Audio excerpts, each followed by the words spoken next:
Extension from RBI ECL provisioning norms.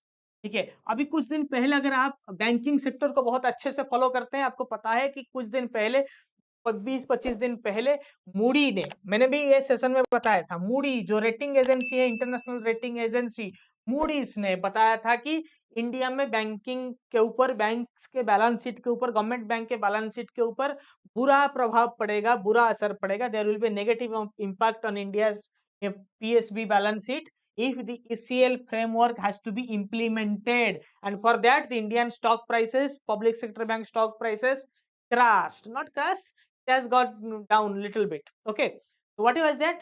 पहले provisioning जो है क्या है, जो लॉस हो जाता है, लोन दिया, एनपीए हुआ, एनपीए के ऊपर स्टैंडर्ड एसेट में भी प्रोविजनिंग हम करते थे, वेरी माइगर प्रोविजनिंग। उसके बाद loss asset, doubtful asset, sub standard asset, उसके ऊपर प्रोविजनिंग होता था। Once loan is gone to an NPA, we have to keep aside certain percentage of profit from that year as provisioning. Okay, इसीलिए gross NPA net NPA होता है। Gross NPA से आप minus करते हैं प्रोविजनिंग, उसके बाद आपका नेट एनपीए बनता था। ठीक है, अभी रिजर्व बैंक ऑफ इंडिया ने कहा ठीक है, लोन अभी डिफॉल्ट हुआ नहीं है, मगर आज ये बैंक आप कैलकुलेट करेंगे, अगर मैंने किसी को 100 रुपए दिया, वो मुझे 90 ही वापस करेगा। ठीक है, या फिर 100 लोगों को पैसा दिया है तो उसमें से 90 लोग हम और आप जैसे होंगे और बाकी 10 विजय माल्या होंगे। ठीक है, इसीलिए मैं ये मान के चलूंगा लोन देते समय कि मुझे इसमें से 1 करोड़ वापस आएगा, सॉरी 100 करोड़ में से 90 करोड़ वापस आएगा, 10 करोड़ वापस नहीं आएगा। मैंने लोन देते देते समय ही प्रोविजनिंग कर दिया। Expected credit loss, provisioning based on expected credit loss, you are getting it. Provisioning ज्यादा होने से क्या होता है, क्यों दिक्कत है प्रोविजनिंग ज्यादा होने से, एनपीए ज्यादा होने से क्या दिक्कत है, वो तो पैसा गया गया।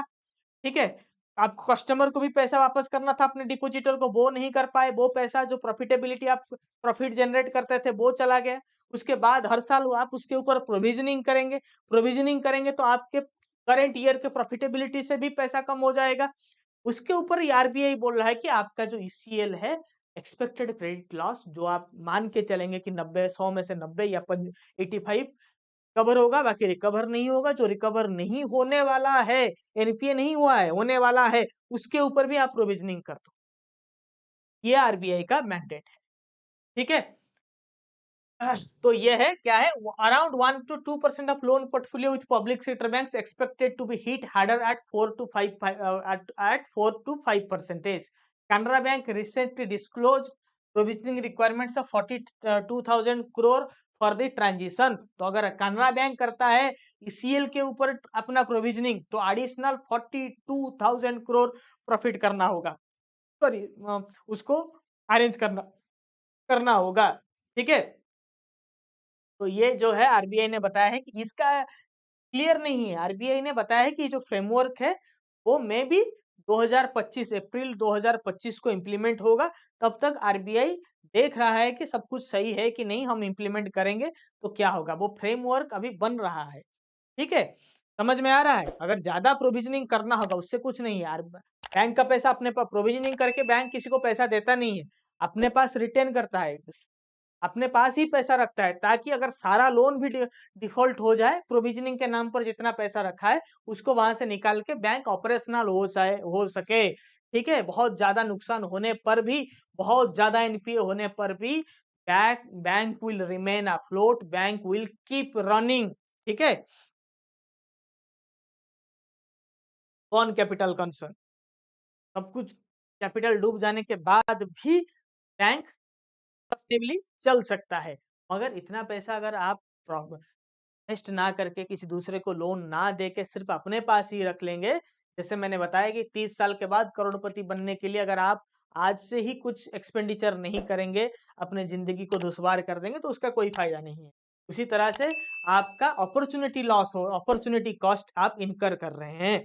ठीक है, आप दूसरा प्रॉफिट जनरेट नहीं कर रहे हैं, आपका वो पैसा आइडल पड़ रहा है आपके पास, तो दैट इज बैड।